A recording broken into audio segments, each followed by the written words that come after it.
And we are live. Yes. I need a little intro. I need a little song or something. Yes. That shouldn't be hard for you to come by. It shouldn't be. And yeah, it shouldn't be. I gotta get my behind in order with all the things. I had so many dreams and aspirations for my show. And then we Hmm. came back off of and started working again, and I was like, oh, all the fun I was having, all the Yeah. drinks that I was drinking, all the stuff. Ruh-roh. Ruh-roh. Correct. Yes. And so, but people, this stays up on the socials, on my YouTube and my Facebook page. And so people like they can watch it whenever. And so people come, they just watch it later on or the next day or whatever. So super cool. Like when I wasn't doing it, the people were like, "Where's my show? Where's Convos?" So it was a whole thing. I saw a lot of anticipation online for it. So I was like, yay. Yeah. So people are coming in, but do you want to put this on your page? No, you're already doing stuff. I'm gonna put it on your page and then put it on your I page later. appreciate you. Yeah. Because I'm almost a low-key Luddite. Like, I know nothing of the ways. I know. You also go well, you're a composer and all the stuff. So y'all go away in a cubby hole and hide away and then come back into the I'm big world. on that. I got big Yeah. crone energy. I love it. The world needs all kinds. Anywho, good evening, Convos crew. Y'all are slow to come into the room today. There must be some stuff going on. What is it going on? They got, right now? folks got stuff to do. But good evening and welcome to Kiki Convos, supported by Cincinnati Song Initiative. Do you know Cincinnati Song Initiative? No, you have introduced me to this organization. It is a wonderful organization that supports art, song, chamber music, all the good things. And Sam Martin is the executive director. And I think he is the creator of Song Initiative. They have amazing content. I was watching some of their content during pandemic, and he reached out to me and was like, "So, can we have Kiki Convos on our platform?" I said, "You sure can." That's awesome. Yeah. So, good evening. And I first of all, I am a fan of yours. And I remember when I think my first introduction, when you were in this green dress with the flower in your hair, and I think it was like a string quartet or something, a Yes. video. And I was like, who is this person? Who is this person? Then I started looking and I saw some of your older Afro punk videos. I was like, oh, she's a whole vibe. A whole vibe. And you think you're amazing. And then we had that meeting because we're doing a project later in our first introduction meeting together. And I was like, I really like her. I really like her a lot. And so Thank you.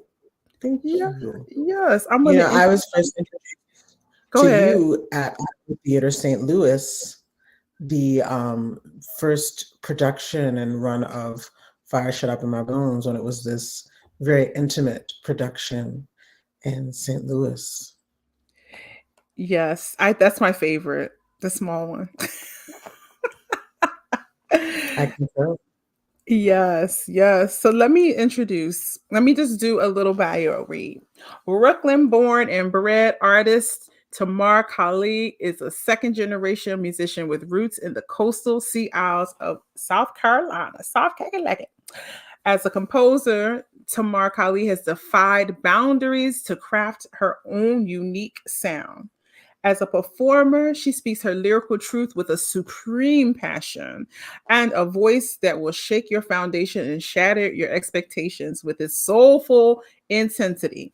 Yes, in 2017 marked her debut as a film score composer. In 2017, okay, with Dee Reese's Oscar-nominated Mudbound, which I love that movie.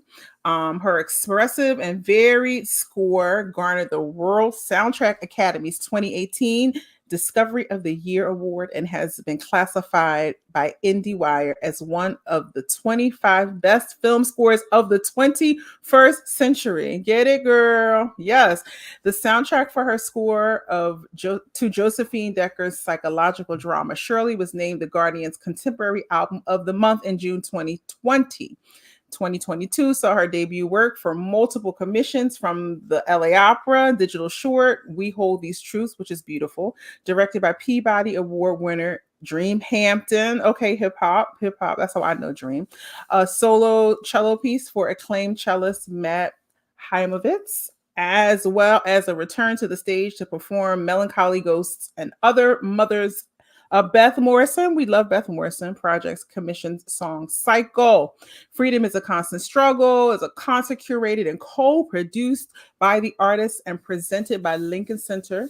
Featured Sea Owl Symphony, Red Rice Cotton, and Indigo, which I put on my page, the video from that, an orchestral love letter to the Gullah Geechee roots as part of 2023 Summer for the City Outdoor Festival. Listen, Watch Night, a theatrical work conceived and directed by Bill T. Jones and composed by yours truly with a libretto by Mark Bamuti Joseph. You get to work with some amazing people.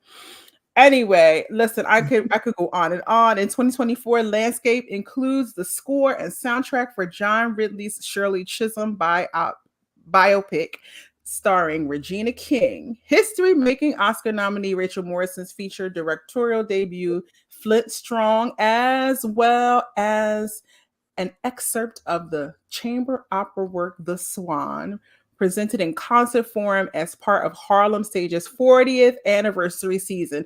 And normally I don't read everybody's bio all the way through. I just but I'm gonna read her bio because it's a gem every time. Please, Convos crew, welcome to the Convos platform, Miss Tamar-Kali Brown. Yes. Thank you. Yes, I am so excited to have you here. Listen, you are an artist that, as they say, defies genre. You are composing for film. You are a prolific storyteller. I have to say that I got to hear you perform last year in Lincoln Center in the summertime, and we were just blown away. But I mean, to very rarely do you get an artist that goes from punk rock into like opera, right? So beautifully. But I want you to tell us a little bit about yourself and how you got here. Well, I am a second generation musician through my father, Richard Brown Bear. He was playing, in the local soul and funk scene here in New York and Brooklyn. And I'm his third and youngest child, only child with he and my mother. And so he, at that point, by the time of my birth, he was still gigging because I have pictures of my mom looking fierce and I'm in utero and they're at the gigs. They had their stuff together in such a way, like in the late 60s and early 70s, like when you would go to shows and stuff. And there was a little bit of that in the 80s. It was a little different, but they had like the area where they would take pictures. It wasn't like a step and repeat, it wasn't all branding, but you had like your documentation of being out, in your fierce outfit. And so he was a band leader. But by the time that I was growing up, he was pouring into me, and had discontinued his gigging life. He actually had studied with Keita Bess, upright bass initially. And he was like, this jazz thing is real hard to make money with, at the time. So he ended up doing funk and soul. But my first musical lessons were at home. My mother came up to New York at the end of the Great Migration in 59, so the latter part.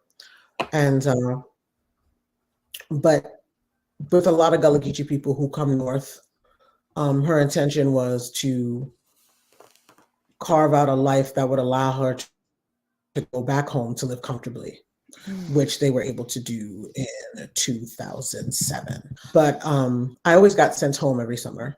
sent down. So I call St. Helena Island home because those are my roots. I'm born and raised in Brooklyn. And it's interesting because while Black culture is ubiquitous here, people don't know a lot about our lives. And it's very common for people whose family came up from the South to, go back if they retain their land. That's where they send you in the summer. Like, I remember when Crooklyn came out, and I was like, yes, that's exactly how it goes. So, and I credit my summers there during puberty with kind of like when I tapped into my soulfulness. Because before then, growing up in New York, I was raised Catholic, and I was in Catholic school from kindergarten to 12th grade, and I was a choral classical singer.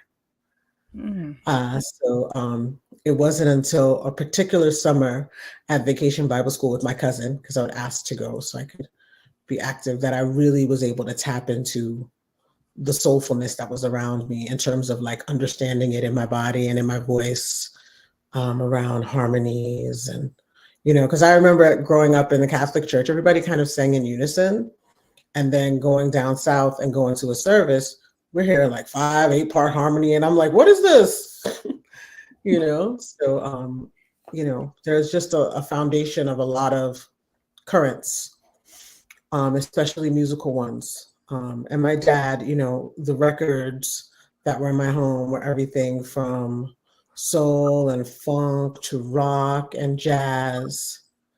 So I just feel like I had a really great foundation. And that's what ultimately led me to what I do believe is my calling. I tried to not be a musician, but that wasn't in the cards for me. I went to university to study, to teach. I was an English education major. And by the second semester, I was singing at the coffee houses, and I kept trying to run away, but it kept pulling me back. As it does always, right? With your dreams will chase you down even when you're trying to avoid them, right? Your calling will chase you down. Definitely. I mean, definitely when you live in like one of the most expensive cities in the world to live, in a capitalist society where the arts aren't valued as much as they should be. And we've definitely seen that over the last couple of decades with like the decrease in arts funding, whenever, so often people will say you need something to fall back on. But I don't think there's any other career path where people say that other than the arts. Mm-hmm. Exactly, because it's not seen as a hobby, right? Mm-hmm. Well, can you talk a bit about the Gullah Geechee culture? Because I think it's important for people to know, even for myself, to know more about that and how that colors the way you create all your music. Mm-hmm. So the Gullah Geechee corridor is a section of the United States that extends from Wilmington, North Carolina, to Jacksonville, Florida, specifically the Barrier Islands and the island chains along the coast. And historically, there tends to be what people focus on, South Carolina and Georgia primarily, I guess is the strongest iteration. But essentially, during the time of chattel slavery in America, due to the isolation, and particularly, I'll speak specifically to where my people are from, Beaufort, South Carolina, and the island is St. Helena Island. So a lot of the plantations there were run by overseers and sometimes self-run because of the location. And it's called low country there because it's low, it's a tidal marshland. And there was, malaria, mosquitoes, water moccasins, so a lot of the plantation owning families, they would go further up the corridor to north in the mountains or whatever, and they would have overseers overseeing the plantations and sometimes self-run or whatever. And so the people there were able to retain a lot more of their African culture. And we speak Creole called Gullah, which contains Fulani words. And it's similar to patois you'll hear in the Caribbean. I remember my mom telling me, like, from her generation, she was still getting her hair wrapped in thread. There was a lot of African retention, you know. But at the same time, we're descended from the enslaved Africans who came there, as well as the indigenous that were in the area. There were many different tribes in the area. And of course, there was like a mass exodus with the Trail of Tears and so on and so forth. But a lot of our islands still retain their indigenous names: Kusaw, Data, Paliwana. You know, we have the Ashpu, Kombai, and Edisto rivers, Edisto Island. These are all indigenous names. And so Sea Island Symphony deals with a lot of the history in the area. The Gullah Geechee Cultural Heritage Corridor was the site for a lot of things during the Civil War. Of course, South Carolina seceded from the Union first in order to retain its chattel slavery system, because back then, because of the rice trade, they were like probably one of the richest states. And the first shots were in Fort Sumter, which is in the corridor. Harriet Tubman's Comey River Raid. We gave y'all Kumbaya, which does not mean let's get all along together. It's a call for an intercession from a higher power, and it means come by here, Kumbaya. Charleston. Trying to think what else, you know, the gift that keeps on giving, low key. So yeah, so, and also we also, in my particular area, we've been liberated since 1861 as a result of something called the Port Royal Experiment, where in anticipation of abolition through the Civil War, because Sherman was making his way to the coast, a lot of the slave owners fled the area. And we had Quakers and Unitarians that came down from Philly, from Penn, the formerly enslaved for a life after slavery, for self-sufficiency, agriculture. And so since 1861, that particular area where my people are from, you know, and in addition, General Sherman created an edict called Special Field Orders Number 15 that ceded the land to the people and excluded white folks from living in the area, which was supposed to be, this is where the myth of the 40 acres and the mule comes from. Oh, a myth. Yeah. There was never a point where they guaranteed free folks 40 acres and a mule. In the Special Field Orders Number 15, they talk about folks, the land being ceded to Black folk, and them finding a plot that they thought was amenable for them to farm and then, you know, have as their own. And you can look it up, Special Field Orders Number 15. Okay, so when we writing the oratorio for that? When That's the Island Symphony. It's in there. Oh, is it? Okay. Oh, listen, I need to go look it up then. It's critical. Yeah. So I am going to compose one more movement, the final movement. And I'll keep those details close for now, but planning a premiere for the full and completed piece. I love that. What year? I'm hoping for 25. Okay.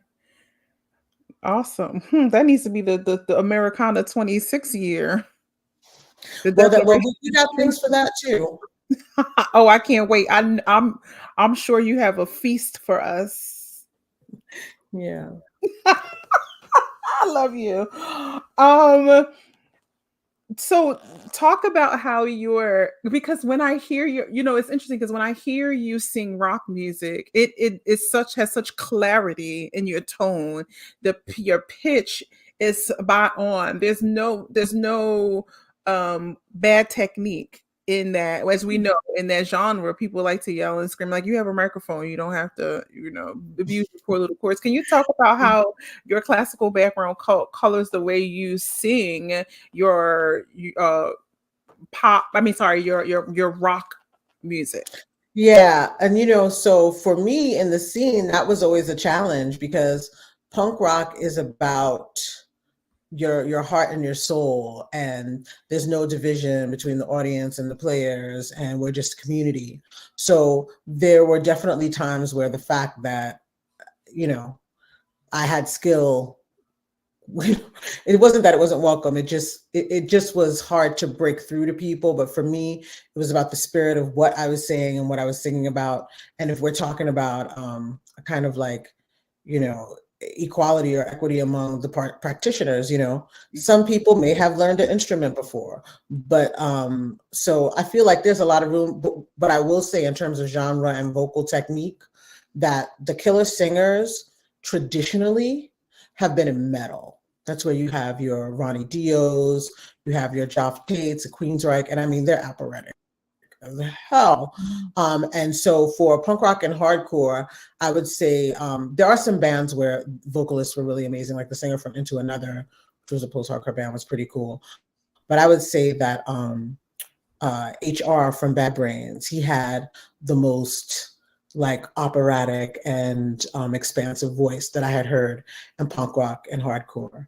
Everything else was more about feeling and anybody being able to play the music, which I think is a beautiful thing about it. Absolutely. Absolutely. And So, we don't we bringing up the idea of genre that mainstream things belongs to a certain specific group of people, right? Like, i.e., the whole Cowboy Carter situation where the America found really realized, oops, like we really invented everything. But so I talk a little bit about that because then you see things like Afro punk, you see things, people that alternative, and you can even speak to the idea that country music, when we think about it, we think about white people, right? So I would love for you to speak about that as someone who bends all the genres. well, one thing I will say is Afropunk is not a genre. It was a documentary I was in about Hmm. Black kids in punk rock and hardcore. And something that I've been learning as I'm growing older and having opportunity to be seen and heard by people outside of like a very niche and specific community is that I've had to learn how to speak for the uninitiated, as it were, but to have more more informative ways to speak about things as opposed to like coded language and uh, obscure references. So one thing, and I'm speaking specifically to the fact that when the film Afropunk came out and then the subsequent festival, I think people misinterpreted what the origin was. Now the goal, of course, is just to have visibility for non stereotypical Black artists, Black people, just our humanity, like, right, that was the goal. Hmm. But as we see in current iterations, there's really been an erasure of the punk rock and hardcore kids, which is what the focus was. That was what the film was about. And when I was traveling the country with James and assisting him in getting a lot of these interviews, one of the things we were talking about is like what it felt like when you saw Another State of Mind for the first time, which was a punk rock film about lifestyle, and or Beyond the Screens, which was about Chicano hardcore bands in Chicago, and wanting that experience for Black kids in punk rock and hardcore. So like that's very specific and that's very niche. The I can understand the universal theme of being able to come as you are and not have to serve stereotypes being super important. Um, I know that genre is defined by melodic structure Hmm. and in some instances, instrumentation. I think the hullabaloo around Cowboy Carter, it's interesting. How do I frame that? I think, well, for me, coming from a punk rock hardcore like subculture mindset, um, I am thinking about all the country artists that I've been familiar with over the years, whether we're going to go back to Charlie Pride and, you Hmm. know, I mean, when you think about, I know that country is the cousin of the blues, Hmm. right? Yeah. And, I think that if you know American history and you understand like how these different cultures in the beginning of the nation depending on the geography, the socioeconomic class, you understand how these things are, how they develop, and that there's a certain amount of cultural diffusion in country. You know what I'm saying? It's Mm-hmm. like you've got the whole banjo situation with the gourd, right? Coming from West Africa. But then you also have stuff that's happening in Appalachia, which Black folks are in those parts too, where there's a cultural diffusion, people bringing their folk songs from wherever they came from, right? As well as the influence of indigenous culture who's existing in all these spaces. I think that the common thread when we hear these conversations around genre is specifically the exclusion of Black voices and exclusion of accurate history. Just like erasure of not just exclusion, but erasure, like purposeful. But I'm thinking about Amethyst Kia currently. Pardon me, I should have had a little water here. Yeah. But You gonna get some water? You can get some water if you want. I'm good. It'll be a whole project. But but Well, there are so many. I always bring my drink with me. So. Oh, look at you. See, I was uninitiated. Now I know. But like most currently, like Our Native Daughters, the album that Rihanna did with Allison Russell and Amethyst Kia and Layla McCullough, and there's always been people who have pushed against the grain, even in the profoundly white country spaces. Beyonce is a major player on the scene. And so what I find interesting where Cowboy Carter is concerned is how she's like, I'm going to hit you in the pockets. And I'm like, she has the platform and the power to do that. And now it's a conversation that everyone's having, right?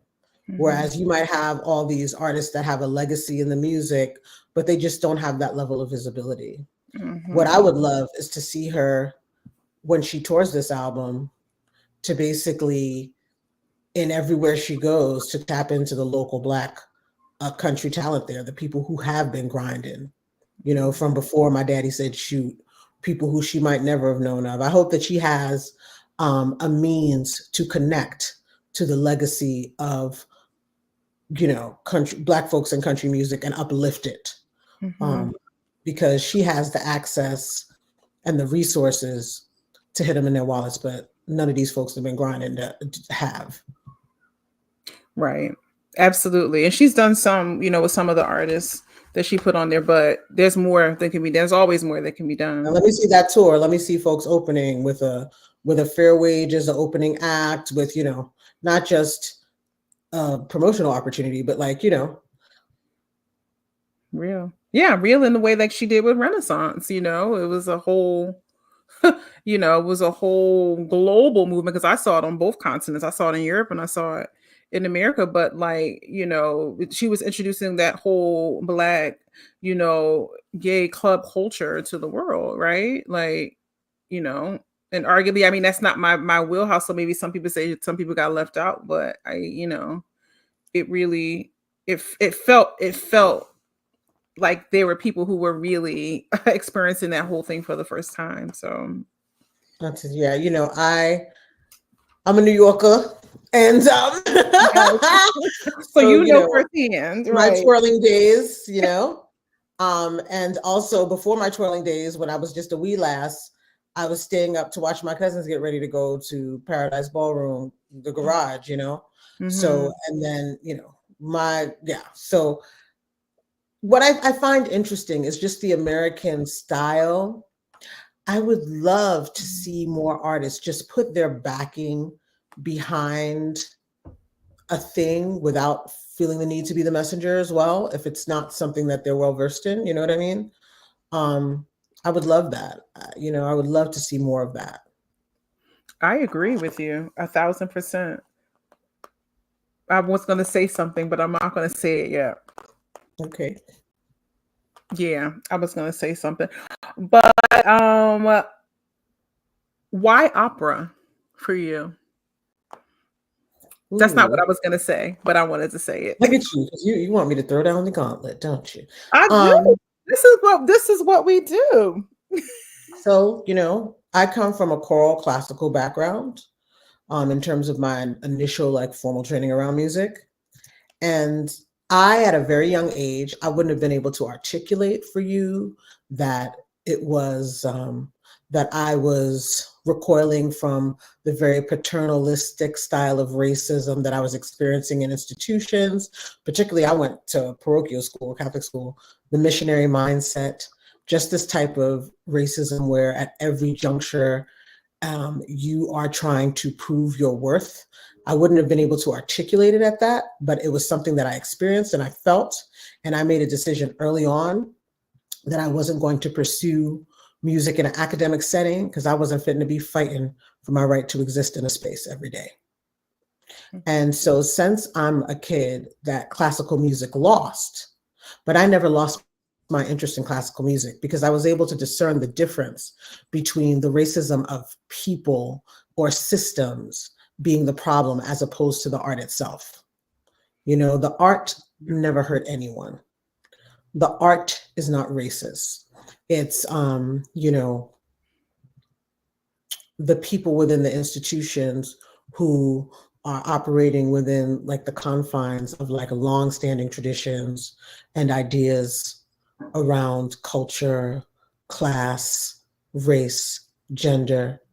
But the music doesn't have any of those limitations, you know? And Mhm. so, why opera? I love opera. I'm a kid that grew up watching great performances on Channel 13, PBS.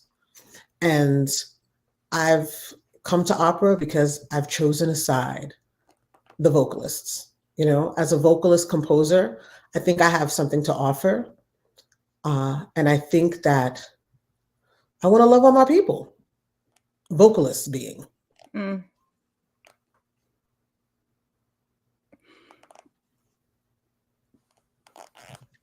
You Look at you. because you know that that's not people think that they're doing that and they're not. It's not happening in the Well, I think that people come to opera from many different paths, and that sometimes it's just an opportunity because you're being offered the commission. I love the human voice. I want to love all my people. Like literally, that's why, and I mean, I always imagined I'd write an opera because I was writing music since I was like 6 or 7 years old. It wasn't always concrete. It was about when I was around 23, 24 that I had my first opera concept.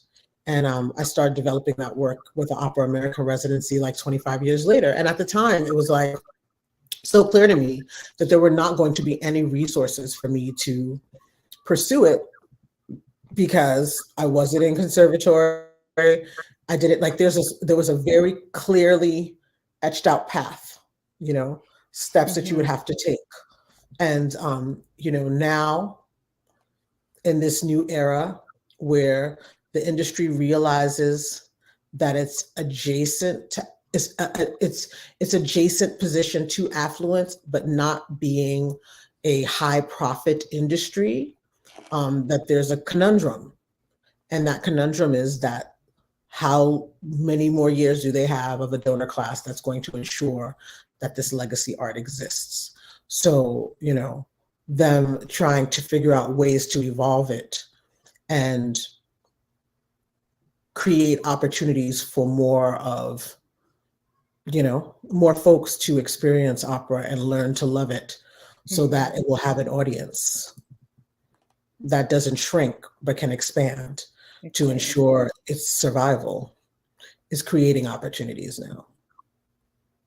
Well, yeah, absolutely. Because people talk about operas dying. They always say that they've been saying that for years, and it's not. It's not dying. Maybe in the way, in the manner that it has Mhm. been produced for 400 years, whatever it is. That's one thing. Maybe that's dying, but again, like it's building it wide, right? Instead of building it like tall, where only certain people have Yes. access to it, right? The gatekeeping. Mhm. When I every listen, when I go into the world, I used to tell people that I sing opera all the time. It wasn't to show off or anything, which is that I've always just been a singer. So it's, oh, what do you Mm-hmm. do? I'm an opera singer. Like since I was 18 years old. I came Mm-hmm. into it very early. So as I've gotten older, I get less so I go less away from starting with that, right? Mm-hmm. And then people engage with me and I tell them what I do. And then but I understand that it is important for people to see me, Karen, and be like, yes, I'm an Mm-hmm. opera singer because the people don't get to because I'm in the world. I'm in the world. I'm out, and about. And so it's important for people to say that there are Black people who sing opera. There are like normal people who shop at the grocery store that are Mm-hmm. artists, that are classical artists. True. You know what I mean? Like it is, That's it how I feel is about punk rock. There are kids in the orchestra who listen to punk rock. There are doctors who listen to punk rock and hardcore. There are lawyers who, you know what I mean? yes, I This do. binary thinking, it's never been a reality. It's just, I don't know, the obsession and the addiction to this or that, as if Right, our right. world wasn't always Technicolor. Absolutely, absolutely. And I mean, listen, I always say that, and people who follow me, like I love hip hop. Like I grew up in the city, the golden era of hip hop. Like listening to things. If I Mm-hmm. had 16 bars, I would drop them. I'm not very good at. My husband What? gets Come on now. listen, I can put a little beat together. I don't know, but I love, Oh, good, good. We're gonna key for real. Yes, I'm here yes, for it. that's my pat. That's my, I love, I just, But I by the love that same music. token, right? What we were talking about earlier, yeah, there are a lot of things I love, but I don't feel the need to censor myself in the art and try to do it though. I'm just saying, because I'm never going like, I had a moment, but there's no MC Tammy B over here. You know what I'm saying? But I, but, but I definitely have a snooty New York hip hop palette. You know what I'm saying? Mhm. Um, Yeah, y'all. Yeah, Philly. Y'all. New York is it's a whole thing. I'm gonna leave yeah, that but your name alone. is Jazzy Jeff, so no tea, no shade. Come on, Roots Band. They went to my high school, so cut it out. Look Cut it at you, out. see?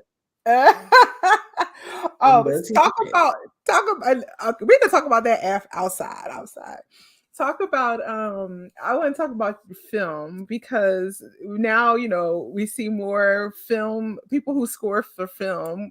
Well, in opera with Terrence, writing operas and other people coming in, and it's like, oh, because when I first met Terrence, it was through Spike Lee movies, through the sound. That was the sound. And when I got to sing his first opera, it was like, I feel like I knew him. But talk Mhm. about film, because you have done some beautiful film scores, and like I just, we don't get to often talk to people who score for film. Like you don't get to meet them. You just hear their sound, right?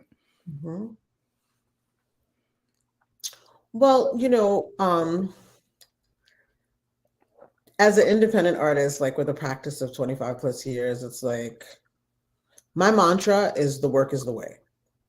I've gone through, thick and thin, cycled in and out of feast or famine for several years, was not prepared even understand how to work consistently, to manage my time because I was so busy like fighting for my life. You know what I mean? Mm. And everything I have today and everything I've done has come in this organic way. Um, I was approached by Dee Rees to lend songs to a song track for her film Pariah. It didn't have a score. It was just all diegetic music, which was a pretty cool and bold approach. And through that, we came to know each other. She came to know my work, and she became familiar with my chamber ensemble, Cycle Chamber Ensemble, which is the project you said you first saw. And so she decided that she wanted to work with me as a film score composer. It wasn't something that I had seen myself doing or even had imagined, but in developing this friendship, having the simpatico as artists, I wanted to represent and show up for that sister. I really believed in her vision, and her skill. And so we ended up doing Mudbound. She initially wanted me to score Bessie, the Bessie Smith biopic. Mm-hmm. That didn't work out, but I did voice Ma Rainey and CC Ryder for the film. Yes, yes. So, we were developing this friendship, this rapport as artists. And so we did Mudbound. And so every single step has been born out of a authentic, organic connection with someone. Working in film for me is an opportunity to collaborate across disciplines, which Mm-hmm. is exciting for me. Coming up and as a kid and envisioning a future for myself as an artist, the things that always struck me and inspired me were seeing the connections between different artists in the days. Um, Not too long ago, I found out that Marian Anderson was an amateur filmmaker, like as a personal hobby, and she has short films. Like she has there's this film I had seen someone had on Instagram when she went and visited Frida in Mexico. Uh-huh. So she would film her travels, and I posted on my Instagram page this photo. I think that she set up the camera of her, Frida, the family, and I was just like, oh my God, I had no idea about this side of Marian Anderson. And it was just more affirmation for me, like around being interested in culture, different styles of art, bohemia as it was. And Yes. I never thought of Marian Anderson in that way, right? I thought of No. her as this very like straight laced operatic singer, just to see her with her hair down, like traveling and filming. I'm like, what? So that's the spirit of being of artist and collaboration that is as much a part of it to me as creating, because you inspire each other through Mm-hmm. these collaborations. And so that's, it's an extension. And also just being a very type A, it allows me to put as much work into the world as possible. Like Yeah. I remember when I was just doing like my solo work, like I would always feel not prolific enough. And now it's like if I'm writing for the stage and for myself and for film, oh, I'm gonna have enough to do. And I will have put a body of work into the world, you Mm-hmm. know? Absolutely. You are inspiring to me because I feel like I need to push myself more in doing things like that, and I am, Yeah. my portfolio grows daily, and my husband's like, Karen, you're doing too much, doing too much, but I, I wasn't trained to in that way, right, in that manner, to push myself to just get my art out, to do the thing, because again, I always say on this platform, I was trained like a racehorse with the blinders, and the only thing you get to see is the Metropolitan Opera and Carnegie Hall and whatever big house or big theater, whatever, in the classical realm, and never to think that the art really lives in you. It is you. It is, yes, the sound is coming from you out into the world, but there's all this other stuff, all these other things, all these other gifts, all these other passions, all these other um desires, right? That when during pandemic, you had if you wanted to create the art, you had to make it, you had to do the thing, you had to do Mhm. all the things. And so I think it's, as classical artists, as we are training ourselves and training other artists in the 21st century, young artists, we need to do the thing that you are saying. I had to create this thing, and I had to do these things. I had to find my way to do my art. Like that is how we should be training artists, not like racehorses, but like, Mhm. in this expansiveness, because that's how you really become a full person, a full artist, right? Mhm. Yeah. When Mm, it's not about a thing you do, but an extension of your humanity. yes, an extension. We forget about that part. We forget about that part. And as I think, as a singer, I feel it, because I sing from that place. So it's not, Mhm. I'm not really speaking for myself, because I know when I know where it comes from. Like I know how to invoke whatever it is I need to invoke, but the training takes it out of you, and so you have to find your way back, Mhm. you know through it, to it, whatever, Is there something that you've not created that you want to create? If you Ooh, had. I don't think in those terms. It's so interesting. Yeah. I don't think in those terms. Mhm. Um, the only thing I ever think about in terms of creation is wanting to stay inspired, wanting to have something to offer. Like, How do you do that? How do you stay inspired? but that's what I'm saying. Like, that's the part to me. Like, it's more about the mystery of it. Like, wanting to be visited by the muses, wanting to, keep myself open. I really, whenever I have a project that I'm about to do and I need to, like, get to it, start composing the work, I just try to immerse myself in the world. I do a lot of conceptualizing ahead of time to think Mhm. about what it is. When I say what it is that I want to say, not like I'm planning out it's going to be this type of work, but just in terms of like what are the themes, what are the ideas, and just like immersing myself in that thought process, sound worlds, just so that I can get in there, Mhm. And so that's you know, my way. It's just like trying to be open. Because I always say, and people think it's a joke, and what I've found though, unfortunately, is that when I talk about creation and expression and inspiration, because that's the triumvirate. That's like the foundation for me doing what it is that I do. And I guess because I haven't taken a conventional or academic conservatory route to this path, Mhm. that's what I lean in, because for me, it was always about the practice. Theory only exists to explain what people had already been doing. So Mhm. I honor it as a tool for communication, but it will and has never been the end all be all, because it's basically like language, it's like written language. People were already communicating, Mhm. you know. But I think that when I've talked about my creative process, people have undermined it, or not imagined that I actually have a skill set, because I'm talking about, inspiration and divination, because that's the only way I think you can aptly describe creativity, right? Mhm. For me, it's about a creative process. It's not about, let's see, it's not about formulas. It's really about what I feel in my spirit. It's about imagination, imagining sounds, being able to convey feelings, like that's it Mhm. for me. Absolutely. I could talk to you about my digital audio workstation, or whether I do my scores in Finale or Sibelius, but that's not where the art comes from. Mm-mm. No, that's why I didn't ask.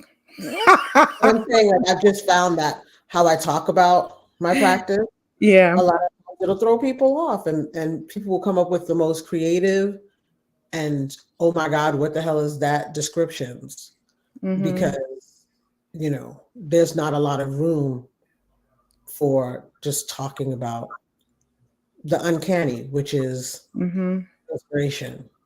Yes. Mm. Absolutely. Yeah, I totally feel you 1000%. It's like you can't touch it, you can't smell it, you can't feel it. It's just something that happens. It's a thing. It doesn't just happen, but you know what I mean. But I can tell you, like, just the things that I keep in mind, and the place I put myself in. Like, I try Mhm. to put myself in a place to receive the inspiration. But Right. a lot of the work I've been inspired to do is steeped in actual factual historical, you know, Mhm. historical space, Do like. you think that in this time now that we're in, we are, this time of, well, I don't know what the time is because it feels very middle period right now, like the idea that, those of us in classical music, trying to find the way that bring the stories that bring people into the theater, Do you think that there's still the way to tell the true stories, to tell the real stories, to tell the diverse, I hate that, So stories? I can't speak for the culture of classical music as it has stood and stands, because I smell of outside.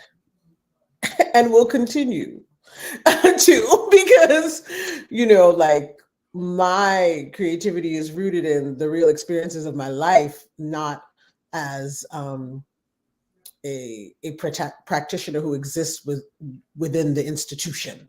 Mhm. Like, I'm connected simply by my practice. Mhm. So of actually writing, being inspired to write opera, but not being an institutionalist or having come out up through those ranks.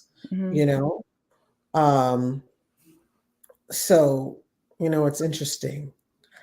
I again, my mantra is the work is the way. I find that if I focus on the creation and, you know, putting the pedal to the metal and creating what I need to create, Mhm. that I will eventually find the partners who can can see the vision, or if they can't, have the trust, want to support it. I have no idea what scale things will reach. I know I have dreams. I know I have desires. I know I have intelligence. And that's all I got. I got my inspiration, and I have Mhm. my ability to put the work out there, and we'll see what happens, because, it's deep. I think that depending on whatever's going on, like, for instance, it's an election year, and I Mhm. find that business moves differently in those years. There's a lot of tentativeness because people don't know what's on the land, they don't know what's coming. We're coming out of a pandemic. So there are things that got caught up and bottlenecked, you know. There are things that got dropped to the wayside. Mhm. There are initiatives around, post George Floyd, that got dropped to the wayside. There's a lot of things that are happening. The only thing I know for certain is that I'm an artist and I will continue to create.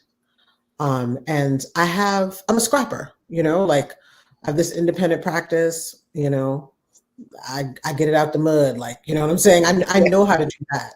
So if all else fails, I'm just doing what I've always been, right? Mhm. So it's interesting, but I can't speak to what's going to happen in the industry. I think that it's difficult when you come up through, like, conservatory academic mindset. It's like Mhm. there are certain rules that are arbitrary, but you can't always discern them, right? Mhm. Because you in the system. And for me, if I waited for an invitation or permission or affirmation, I'd be dead a long time ago, because I've been on the outside just fighting it out. So it's hard for me to say. I know that I'm inspired, and I know that what I'm doing, I think that what my goal for opera Mhm. is to populate. It's almost like I have a restorative lens. I think that's why this historical work keeps coming up with LA Opera. I did, early civil rights work from the late 1800s through to the Harlem Renaissance. Um, and now I'm developing a work on the life and times of William Dorsey Swann, the first documented person to identify as a queen of drag. I know that I tend to turn a reparative lens to the past, because I'm trying to heal little t, populate the canon with works that would have been essential food for me when I was coming. And that's just how it's been happening. It's not like I'm saying I'm setting out to do that, but that's been a part of my practice for a long time. Tracing, connecting the dots, rather, from the past to now, being able to affirm my existence through honoring, my ancestors, the people whose shoulders I stand on. Mhm. And it's not a curatorial, deliberate, I'm going to do this. It's what moves me, among a bunch, there's a range of things, there's a myriad of things, but that is something that I've noticed. I've noticed the pattern, right? But it goes right along with, like I say, any good geek loves origin story. So, as a kid who grew up loving sci-fi and fantasy, and, second generation from my dad too, he had all the comic compendiums, like, what what number comic this character came up in, what their powers were, what their origin was.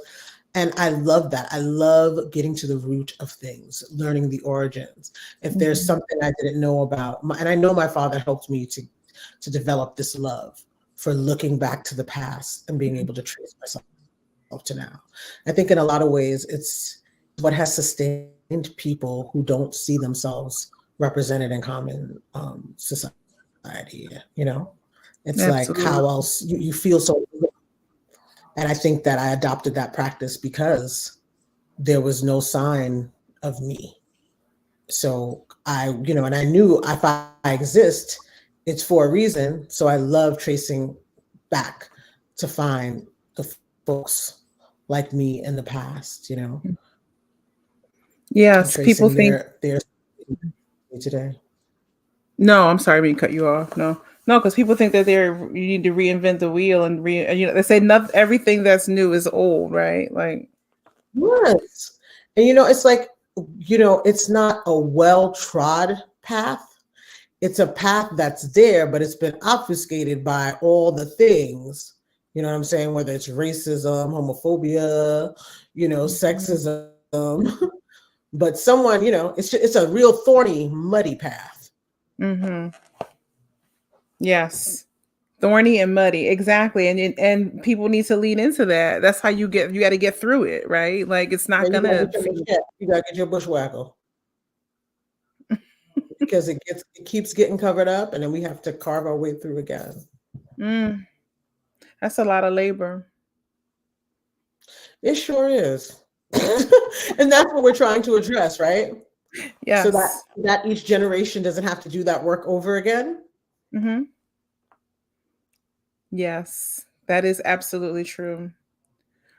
What does Tamar do for fun? What do you do for fun? Those close to me will know that I'm an avid crocheter. I haven't been doing it lately. I've been having some hand issues, but I'm working it out. Trigger finger and just, I guess, aging. You know what I'm saying? Because I ain't a spring chicken no more. Shoot. But I love what do I do for fun? Yeah, definitely crochet. Uh-huh. My mother's maiden name is Holmes, and I, I have some investigation skills apparently. Like if I'm like a dog with a bone, if there's something that I want or need, I will find a way to get it or to get the materials to make it. And I'll do like deep dive research. I'll find out really random things. Like once I'm on the path to something, I've been called Sounder. I'm like a bloodhound. Like when I Uh-oh. get Oh, that's how you Scooby Doo. Come on, Scooby and I Doo. get on the trail and I'm just like, yeah. So that's something that I'm really into. Like when I find out about something new, I'll just go ham on like getting as much information. I started making ice cream during COVID. And so I was going down to the homestead in South Carolina. And I just went so hard because I was like, I don't do dairy. I stopped eating meat when I was like in high school, and I don't do dairy. And so there was some really delicious, non-dairy ice cream, but I was like, there's so much sugar in these. So I decided I was going to start making ice cream, and I was just going super hard because I was like, the biggest issue with homemade ice cream are the ice crystals. So I was like, okay, I need to figure out what I need to do to minimize the ice crystals. And I was like on it, and so, and I would tell those ice cream makers out there, one of the keys, because you basically need to refrigerate or freeze everything you're using as well as the containers you hold things in. So you don't ever have your ingredients really melting down. Like you see, like there you go. See, you see how I'm geeking out on it? Yes. Like that's a pastime. Like don't let, when I get into something, I go hard. That's the only way. Go hard or go home. That's what they say. I crochet socks. My big love around crocheting, I can do Tunisian crochet and regular crochet. It's how I've had people say to me, this isn't crochet, this is knit. And I'll go, but it's crochet. And they're like, are you sure? I'm like, well, shit, part of me, I'm like, I don't know how to knit. I only crochet and I made it. So Right. someone asked what my favorite ice cream flavor. Yes. I make a good pistachio. And I've really been enjoying it. And another thing I nerded out on is I learned that most pistachio ice cream doesn't use, outside of the nuts, they use like bitter almond, but I Mhm. use legit pistachio oil in mine, and I color it with avocado and spinach, and you don't taste them at all. Well, I'm coming to the house in Brooklyn to have some pistachio ice So I cream, got you. and I'm coming to South Carolina with you. I'm You not better come even to the homestead because you'll really be eating good then. listen, I'm not playing. Okay. Let's go. But yeah, Um, I love geeking out on things that I'm interested in. yes, absolutely. Yeah, I mean, then but that makes you interested. That's why you're geeking out on it because you're interested in it, right? Hello. Well, I mean, people always ask me what's my hobby, and I'm like, I don't know. I don't have a hobby. Like, I really don't. Yeah, it's Like, just I have a life that I live, and there are things that I enjoy. You know, yes, I absolutely. went to I was like I did a lot of visual art as a teenager. Uh-huh. So some of like my albums and stuff, some of those album covers I designed myself. You know, Okay, okay. Pearl, did you do Pearl? yes, I did. Yes. Listen, I'll be checking you. I'll be checking for you. I'll be checking for you. And, and my spouse, he was a professional photographer for many years. He's presently doing social work. But I felt so crazy being like, I met this girl at a party. I was like, "Can I take a picture of your mouth?" Like that's literally how it went down for that Pearl cover. And I was like, "I want to put a pearl on your tongue." Like, but she, bless us, New York. New York is one of those places you can make those types of requests and get what you need. Yeah. Yes, New York. Well, has it changed much? Well, of course it has, Oh my but you know what God. I mean. Like you can Remember, still find. pre-Giuliani, honey, the children was in the club. I have some friends that are like 5 and 6 years younger than me that I met when I was 20, and they Mhm. were in the club with me. And I was like, y'all need a den mother. How old are you? Like. Yes. Well, listen, I'm so there's so many stories that you can tell about all those things. You have to but you know what I wanted to ask you? I wanted to ask you, what was your first concert that and I know you were running away from becoming a performer and an artist, and but what was the first concert that changed you on the inside? That's interesting. I wouldn't. So here's the tea. I was doing the arts all through school.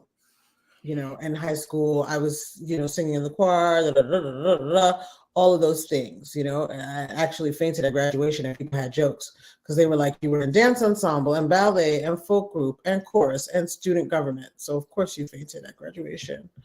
But I think that it wasn't the one that changed me. It was the fight in me that every time I would go to a show or a performance, I would come home and be like, this is what I'm meant to do. This is what I want to do. And then I would somehow talk myself out of it. Mhm.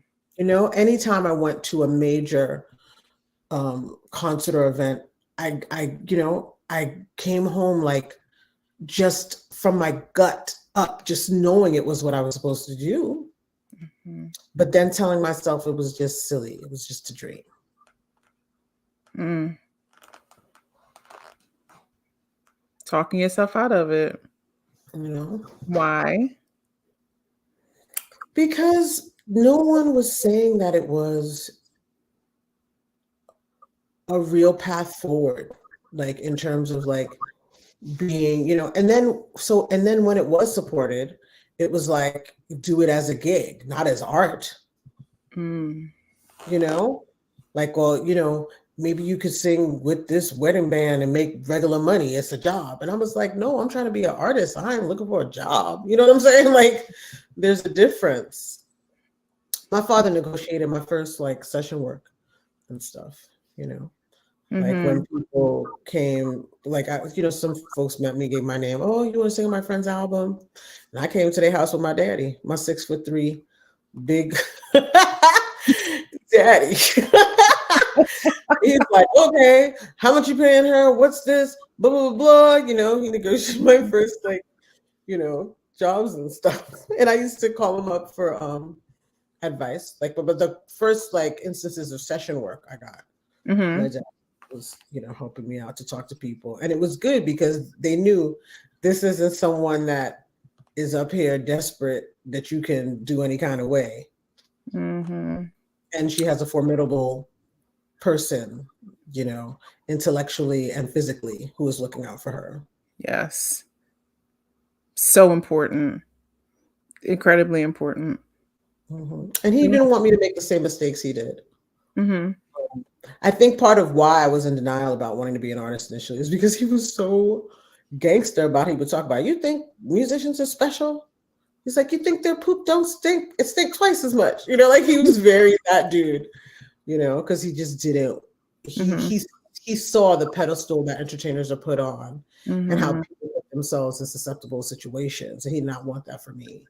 Yes. So he really drilled it. And then like my work ethic when I was on the road and stuff, like I'm the one, when I was touring a lot, I'm the one that have the transportation ready for me. As soon as we play the last note, I'm going to hotel. You know what I mean? But also as a vocalist, you can't be doing what the instrumentalists do, because you'll still be able to play that guitar even if you gargle Drano. I won't be able to do my job. So, I was just very, and I didn't even realize it really got in there.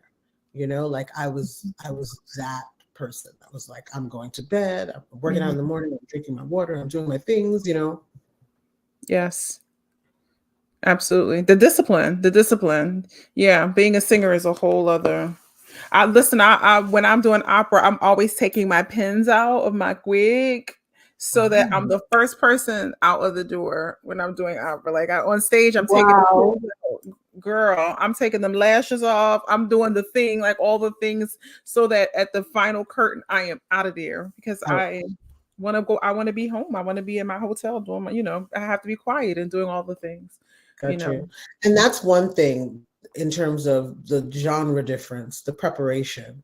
Like my discipline around, I'll practice, but my discipline around just warming up, things of that nature, like I know the difference of my instrument when I'm doing that. And I definitely took a bit of an L with COVID, because all of a sudden we were just in the house. Everybody was in the house all the time. So you didn't want to make lots of noise. Right. And I developed a little bit of a tick of closing my throat a little when singing, because I was concerned about volume. And that's something I've been trying to work through. But I really do want to get up to that level where I'm just really on it with, scales, the whole nine, because it's a use it or lose it situation. And that's one thing when you take the traditional path, that is ingrained in you. And that's something that's so valuable. Yes, absolutely. You got to get up and crank that thing up. I remember a time where I didn't used to have to warm up when I was young and everything was supple. And I, sing the thing, child. I got to crank this thing on up to do what I needed to do, especially when I'm look up and I'm like, oh, I haven't sung in a couple days or whatever. You feel it. If you don't use it, you lose the flexibility. So, and that's no matter what you're doing in your life. And yeah. So I don't want to hold you any longer, because I could really talk to you. We get on the phone and we bust it up. So we talk, and I'm just so thrilled to know you, to get to know you better, to get to know more about your story, to share you with the audience. Tell us what to look out for that you have coming up, that you're excited. You just made a big announcement today. Yes, I did. So my work is going to have its BBC Proms premiere this summer at Royal Albert Hall on August 14th. The London Contemporary Orchestra under Maestro Robert Ames will be playing selections from my film Shirley by Josephine Decker, about Shirley Jackson, the writer, as well as Dee Rees's second feature film, The Last Thing He Wanted. You can watch both of those films streaming. And also next weekend, I will be presenting excerpts in concert form of my chamber opera work in progress, The Swan. Mhm. So for all you tri-state area people, Harlem Stage on May 3rd and May 4th. I'm really excited about that. The Catapult Opera short is, online, and this is the next stage in the development of that work. That's amazing. It's so beautiful. The video is so beautiful. Thank I'll you. James put it. Castro was the director. Carl Hancock Rux did the libretto, and it's just, where opera is concerned, the word is that first, foundational thing that's going to allow you to create something special. And I think Carl's done an amazing job. Amazing. I love the time that it's taking. That it's not a add water and stir or put it in a microwave. Like I love that you're really building it, creating it, you birthing it. You know what I mean? In real time, right in front of everyone. In front of everyone. It's gonna be amazing. You got any song cycles that you throwing in my way? I mean, writing. At present, no. I'm doing some more film stuff and working on The Swan. Mhm. And yeah, like, Cool. and then Seattle Symphony, there's one more movement coming. Yes. So, and then we have our thing coming. Yes, we have our thing coming. I'm sure That's, people. Would you say? huh? Oh, no. I said that's going to take up the time for the next, for a while. I know that's right. I can't wait. I can't wait to tell her to when we can talk about it I more. know, But I know, I know, I know. yeah, Next time. next time when we come back and we start, promoting it, you can come back. So yeah. And Thank- it's such an honor to be writing for you, sis. I can't wait. Ah, people, thank you. That I'm really humbled by that because it's been a journey. It has been a journey. So to have someone like you come and say it's an honor, I really appreciate that because Are you you hear more. serious? Oh, Listen, you hear no more. and You then hear it's just a more, reflection, man.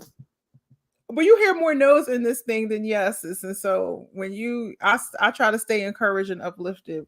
I'm gonna take all Really? this. Child, I that's felt enough. so honored. Like I was like, oh my God, she wants me to write something for her. Like I was like, oh my God.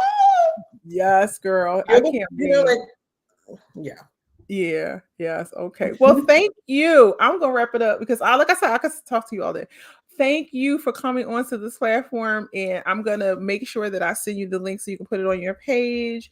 And the Combos crew, thank you for coming. Sam, thank you. Listen, it is an honor and a privilege, and I enjoy. Listen, I don't know when Combos is coming back. I'm not scheduled to come back because girlfriend has to sing. Got to go back to work. I know that's right. I'm singing and making my debut in New York Phil in 2 weeks. I'm very Yes. excited about that. I'm very excited. I'm very excited. I said this. I said, will I ever get a chance to do that? And yes, it's happening. So anyway, I'll see y'all in a couple of weeks. Thank you, Tamar. Don't go anywhere, okay? Love. All right. Good night, everybody. See you in a couple weeks. Bye. Yeah, I almost cut the whole dang on thing off. Anyway, good night.